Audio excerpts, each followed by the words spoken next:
Bienvenue dans cette nouvelle vidéo dans laquelle on va voir comment insérer des sauts de page, sauts de colonne et sauts de section.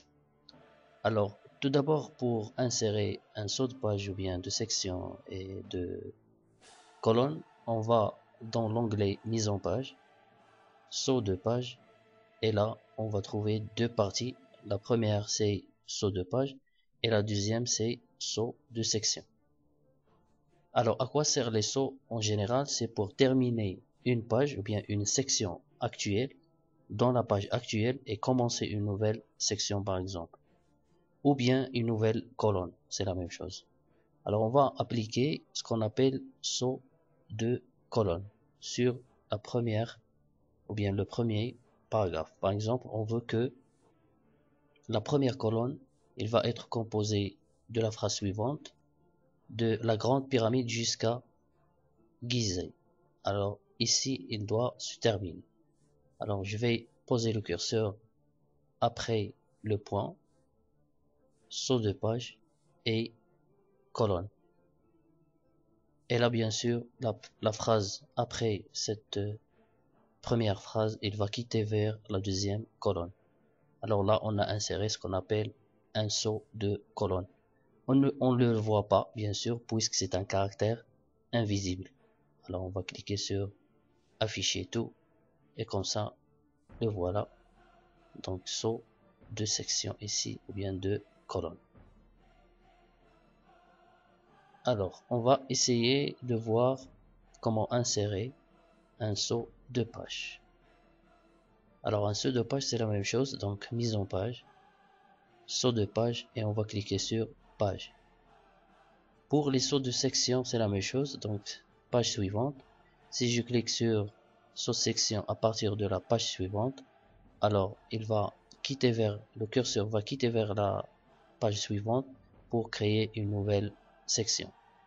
Et la même chose, si je clique sur continue, par exemple là, et je clique sur saut de page, continue, donc il va rester là, mais il a créé une deuxième session. Alors on va cliquer sur afficher tout. Et voilà, ici on a une section ou bien un saut de section continu.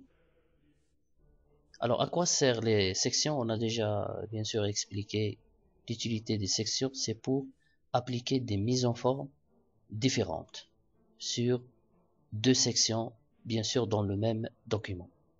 Bien sûr, la section peut être composée d'une page ou bien d'une demi-page ou bien de plusieurs pages. Donc, ça dépend de notre choix. Alors, après, on a ce qu'on appelle page paire et page impaire. Alors si j'insère un saut de page à partir des pages impaires, donc il va insérer un saut de section et démarre la nouvelle section sur la page paire suivante. Ou bien impaire, ça veut dire la page suivante impaire.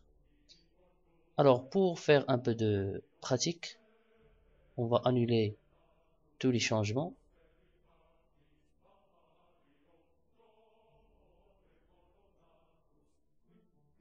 Voilà, et on va à l'atelier 4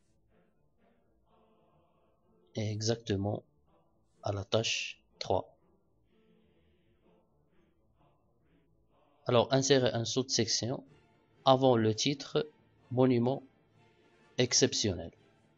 Saut de section, page suivante. Alors, on va chercher le titre monument exceptionnel. Alors, le voilà. Avant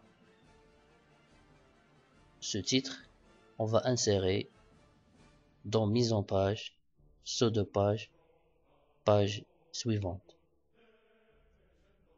Voilà. Alors, on va vers la tâche 4 de l'atelier 4, toujours.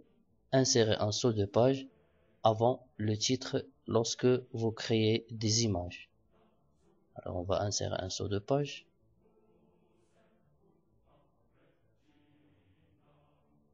Alors ici, avant le titre, lorsque vous créez des images. Alors là, on va créer un saut de page. Alors, saut de page et insérer un saut de page.